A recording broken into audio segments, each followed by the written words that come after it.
Welcome back to Liquid Lunch. I'm Maggie Vandenberg, filling in for John Tobacco, who's over at Newsmax today. Very exciting.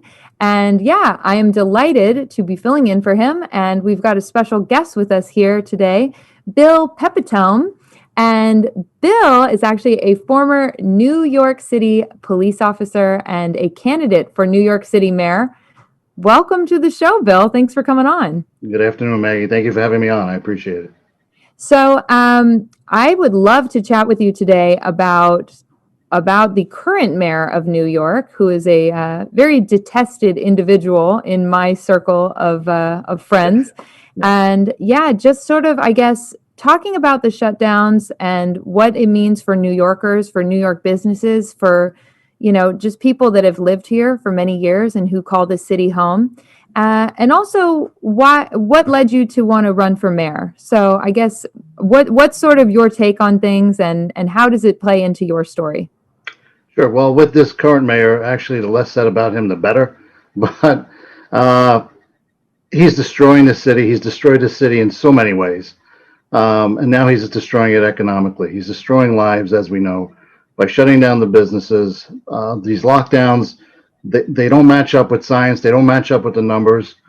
I think we all are on the same page when we say and when we believe that this is a movement. This is a movement of the progressives, of the far left, to basically put everybody on the same playing field, to redistribute wealth, as he said in his own words the other day, to destroy the working class, and to make everyone reliant on government. That's the socialist playbook, and he's followed it to a T. That's one of the reasons I decided to run for mayor, but really what motivated me was what occurred during the summer, during the riots, when he stood back, he tied the police officers' hands and let anarchists and criminals destroy our city, loot and burn down some of the most expensive real estate in the country, and he stood by and did nothing. And at that point, I decided I was going to step up and do something about it. Amazing. And I hope that more people sort of looking around, average Americans who maybe never thought about running for office. I think we're seeing a lot more people sort of saying, hey, we need more good people in there. And where are the good people? It's us, right? This is what it's supposed to be, is we the people running for office, and trying to make a difference in our communities. Bill, what do you think is going to happen moving forward? I mean, I feel like California and New York are sort of on the same trajectory, right? They shut down. They were really strict. They felt like, oh, we beat this thing. And then now they're sending everybody back into shutdown with these reinforced shutdowns, lockdowns, restrictions on businesses. How are New Yorkers going to take this after already feeling like they did so much? They gave as much as they could. They've been sitting around, just eating into their savings accounts for as long as they can, many people. How do you think this is going to go over with this next round of more strict restrictions? I don't think it's going to go over well. We're already seeing a rebellion on the part of the people, and rightfully so. We were told that the lockdowns were going to be for 2 weeks back in the summertime. And here we are, we're going into a new year, and they're talking about doing lockdowns again. They're taking businesses away, they're taking livelihoods away. People are losing their homes. People aren't going to stand for it much longer, especially when they see politicians and some of these old so-called experts defying the same orders they're giving us. They're telling us we can't travel, we can't be with our families for the holidays, yet they're doing it out in the open. And people are tired of it, and people are not going to listen. It's going to lead to a very bad situation. Yeah. And you said something interesting that made me think of recently. Mayor de Blasio said that this really was about a redistribution of wealth.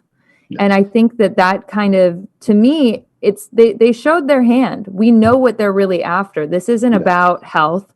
I think this is about restructuring the way we live as Americans and, moving our country towards this progressive ideal.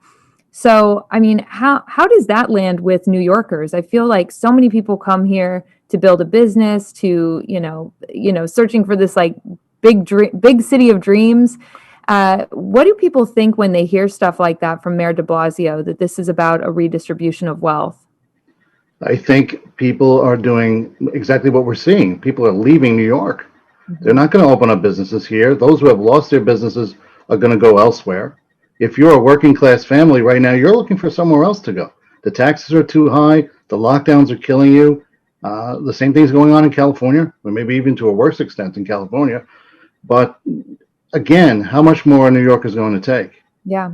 Are they just going to allow the entire change of New York City and of this country in general? Yeah. And what do you think is going to happen? Because New York has these massive programs and they need a ton of tax dollars to pay for these programs, these pensions.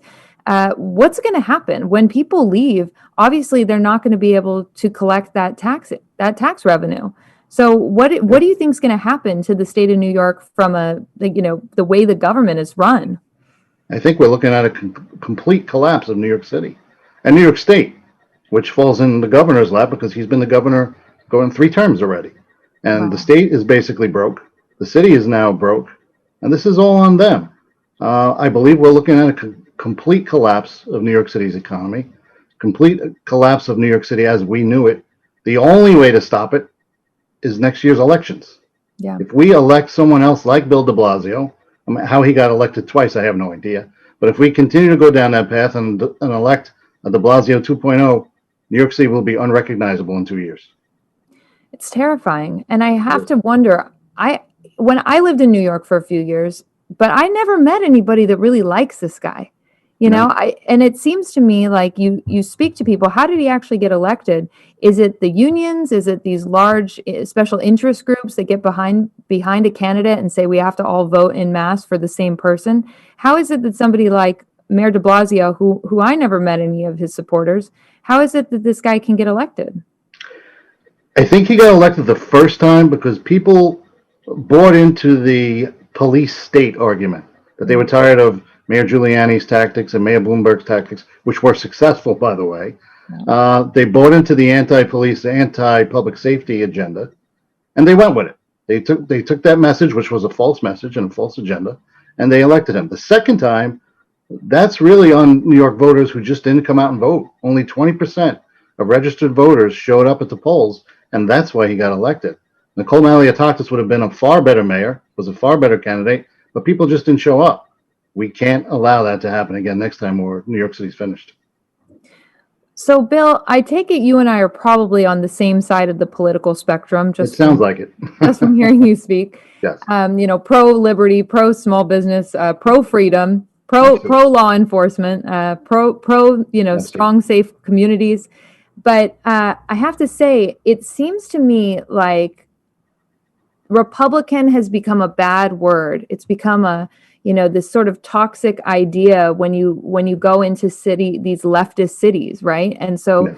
It's been so vilified, Republicans, conservatism, that people, they just kind of like their skin bristles when you say, well, maybe New York could elect a Republican. What do you think it would take for New Yorkers to actually wake up and say, hey, what we're voting for, these leftist progressive Democrats isn't working anymore. Maybe we should go back to electing a Republican. What would it take for people to get that messaging? It's very simple. All they have to do is open their eyes and look around them. Crime is rampant. Shootings have skyrocketed. Homicides have skyrocketed. The streets are filthy. They're dirty. Businesses are gone. That's all on the Democrats. That's on the far left. That's on the progressives. New York needs to open their eyes, look around them, and see what shape the city's in. New York City is a ghost town right now. Yeah. It's unimaginable what's happened. People need to open their eyes and realize this is Democratic leadership that has done that, and it's time for a change. I agree with you 100%. What can we do as conservatives to help with that messaging, to help wake people up? Because I feel like I'm shouting it from the rooftops every day on social media, but I keep getting shut down, or people, they remove your posts, or you just get shadow banned. What can we do person to person? What can the average, New Yorker do to reach out to their friends and family and say, hey, how are we going to vote next time? I think we just have to educate people, just continue to show them examples of what's going on. Show them the facts. The facts are undeniable. The crime has skyrocketed. Businesses are gone. New York City's economy is collapsing. Our school system is on the verge of complete collapse. Wow. All we have to do is show people the facts and hope that they open their eyes. We just can't give up. We just have to keep talking and keep fighting. I love that. Bill, how can people reach you? How can they follow you on social media? I'm everywhere on social media. You can go to my website, Bill Pepitone for NewYorkCityMayor.com, Facebook, Bill Pepitone for New York City Mayor, Instagram, Bill Pepitone for New York City Mayor, and Twitter, Pepitone at NYC. Awesome. I'm going to give you a follow on Twitter, Bill. And Great. yeah, I Great. hope that our listeners, they also check you out and follow you as well. Thank you. Thanks so much for coming on with us, Bill. Thank you, All right. Maggie. Well, we Appreciate are it. going to be back here at Liquid Lunch. Stay with us over the commercial break, and we are going to be coming at you very shortly. Stay tuned.